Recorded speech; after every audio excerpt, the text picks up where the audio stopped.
mare, another day, another mini vlog, panibagong araw nga na naman mga mare, panibagong linis serye nga na naman tayo for today's video. Magje-general cleaning nga pala kami ngayon ng kapatid ko dito sa sala namin mga mare. Total naman mga mare, naisipan ko na nga magpalit ng bagong kurtina dito sa sala namin, kaya naman sabi ko nga sa kapatid ko, why not mag-general cleaning na nga rin kami. At tanghali na nga kami nag-umpisa dito mga mare dahil tinapos ko pa kasi mag-edit nga ng mga vlogs ko, kaya naman nung natapos na ako mag-edit at makapag-upload, ay nag-umpisa na rin kami. At mas maganda talaga mga mare kapag meron kang katuwang sa paglilinis dahil mas mapapabilis nga nito yung paglilinis ninyo. Sabi ko nga sa kapatid ko mga mare, siya na nga yung bahala doon sa may loob ng sala at siya na rin ang magpunas ng mga display at ako na nga ang bahala dito sa may bintana namin. At ganito talaga ako mga mare kapag nag-general cleaning, gusto ko talaga namang lahat lilinisan. At nag-face mask na nga rin ako dito mga mare habang naglilinis ako dahil baka nga lumala pa lalo yung sipon at ubo ko. Tignan nyo nga dito mga mare, nandirito pa nga yung mga nilabhan ko at hindi ko pa nga nakukuha pero nga mamaya ay may lalabhan nga na naman ako. Kaya naman gusto ko na nga rin magpalit ng kurtina dito sa amin mga mare dahil meron kasi ako nabili na bagong kurtina at sobrang excited talaga ako ngayon. At sobrang mura ko nga lang ito nabili na kurtina na ito mga mare at talaga naman napakaganda nga ng quality, hindi porket mura pangit na. Alam naman natin mga mare na napakamahal talaga ng gantong kurtina pero ito talaga nabili ko nga lang ito 6 na piraso na 500 plus ko nga lang nabili. Samantalang yung kurtina nga namin na binibili dati ay 1,000 plus 6 na piraso. Ayun nga lang napansin ko nga dito sa kurtina na ito mga mare ay medyo malukot kaya naman plinansya ko na nga lang ito para kahit papano makita ko talaga yung totoong ganda niya. Noong unang kita nga ng kapatid ko mga mare, sabi niya nga ang pangit nga daw. Sabi ko syempre hindi pa kasi na ipaplansya pero pag once na naiplansya ko na nga yan, nagandahan naman din siya. At eto na nga yung kabuuan niya mga mare, o diba sobrang ganda nga niya at sobrang aliwalas nga din sa bahay. Kaya naman tuwang-tuwa talaga ako dito mga mare dahil alam niyo naman tayong mga nanay yan nga yung kasiyahan natin kapag sa bahay. At kinahapunan nga pala dito mga mare, nilabhan ko na nga rin yung mga kurtina at syempre sinabay ko na nga rin yung damit namin ni Jella dahil marami na nga din ito. At habang nakasalang nga yung mga labahin ko mga mare ay tinupi ko nga muna itong mga damit ko para kahit papano ay iwas tambak na nga rin dito sa sala namin. Alam niyo naman mga mare na sobrang gastos ko talaga pagdating nga sa damit dahil kung minsan kapag sobrang pawis talaga ay nagpapalit nga kaagad ako. Kaya naman wag na nga kayo magtaka mga mare kapag naglalaba ako na kahit dalawa lang kami ni Jella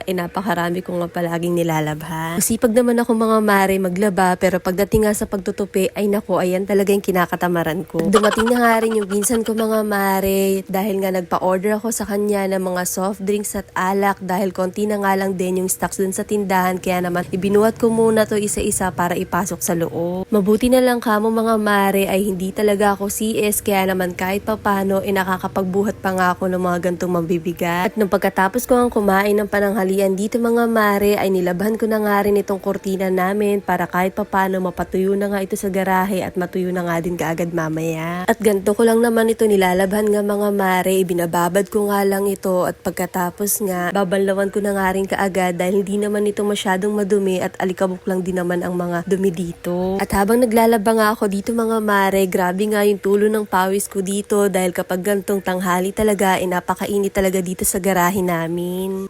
O siya, hanggang dito na lang muna mga mare. Ito